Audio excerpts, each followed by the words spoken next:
Oh boy, buckle up for the next week and coupon expiration tonight. But buckle up for this because Moody's just downgraded us. They warned this might happen on September 25th, saying that while, quote, debt service payments would not be impacted and a short-lived government shutdown would be unlikely to affect or disrupt the economy, it would underscore the weakness of U.S. institutional and governance strength relative to other AAA-rated nations. No bueno here. This is a big slap in the face to America, coming right ahead of a budget negotiation, which I'll give you updates on in this video. Boy, oh boy, it's not looking good. Here's the scoop from Moody's.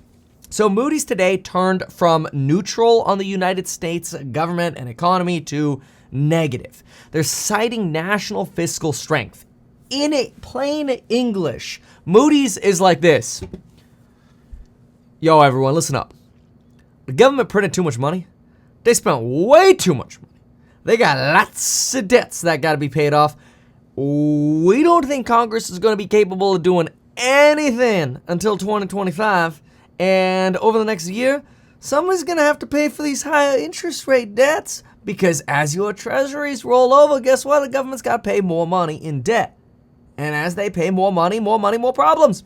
More bills, more problems, more like it. But anyway, that's quite literally the translation of what they said. More formally, an analyst from Moody's who was interviewed just seconds ago, it just came across the tape here, said, quote, the recent bond sell-off in the treasury market, that is, bonds falling, yields going up, did not impact the decision.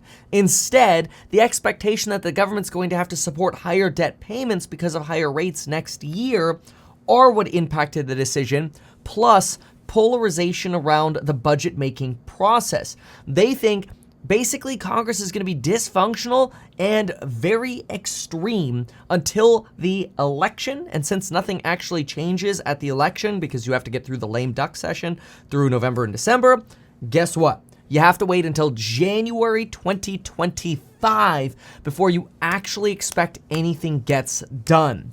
And because they think our debt is so extreme and affordability is so extreme right now, they are downgrading us for at least, they say, the next 18 to 24 months. Now, in practice, because this just occurred post-market here, we can see some of the market's reaction relatively muted in post-market trading hours, but Treasury yields did pop a little bit on this.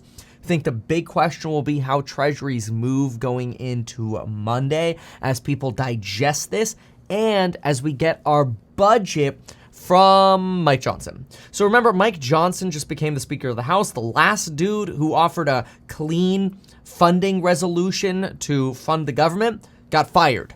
Yeah, that was McCarthy, okay? So now we have Mr. Mike Johnson. No plan yet, though we expect to hear a plan released from Mike Johnson either today or tomorrow, and since today's basically, well, it's already like, 7 p.m. Eastern time, probably tomorrow.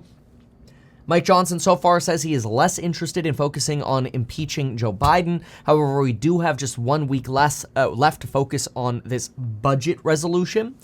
There are a lot of people that are somewhat frustrated about Johnson, that he's not focused on impeaching Biden. Others say he's just focused on getting this budget done first, and then, quite frankly, we can worry about the elections next year.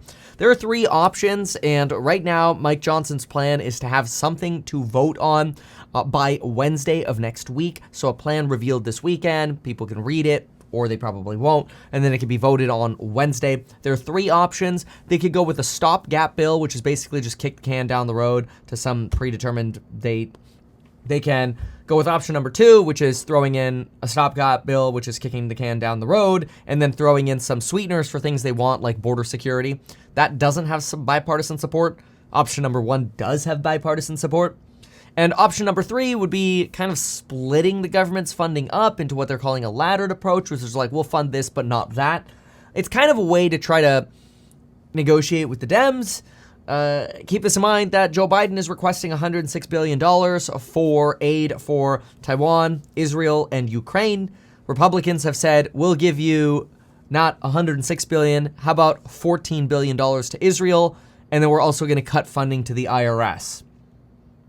So that's where we stand right now, in a situation where financial institutions are going, Y'all freaking idiots are just costing yourself more money. We are gonna downgrade you for that.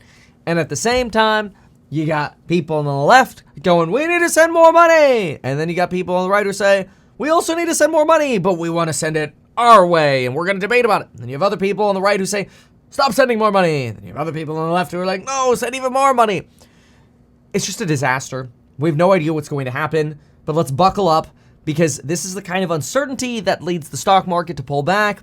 However, and historically, we usually tend to get through these periods of uncertainty, and they tend to be nothing other than buying opportunities. But then again, buying opportunities are only good to the extent that you actually have money to buy stuff with. And if you do find that you have an extra under $100, check out some of the Noobverse Pro courses at meetkevin.com. There are phenomenal courses coming out. They're all brand new recordings.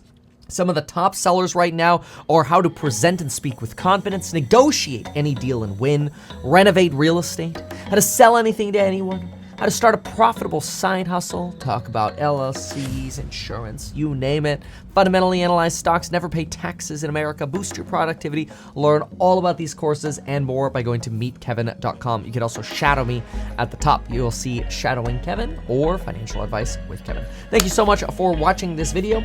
Appreciate y'all, and we'll see you in the next one. Goodbye.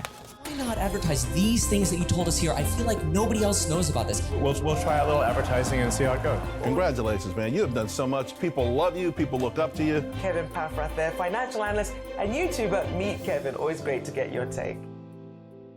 Now I have to read you a legal disclaimer. Even though I'm a licensed financial advisor, licensed real estate broker, and becoming a stockbroker, this video is neither personalized financial advice nor real estate advice for you. It is not tax, legal, or otherwise personalized advice tailored to you. This video provides generalized perspective, information, and commentary. Any third-party content I show should not be deemed endorsed by me. This video is not and shall never be deemed reasonably sufficient for the purposes of evaluating a security or investment decision. Any links to promoted products are either paid affiliations or products or services we may benefit from, like my courses or my actively managed ETF, which you can learn all about at meetkevin.com. I do personally manage an ETF and I do hold various long positions, including those potentially made in this video. However, I have no relationship to any issuers, nor am I presently acting as a market maker.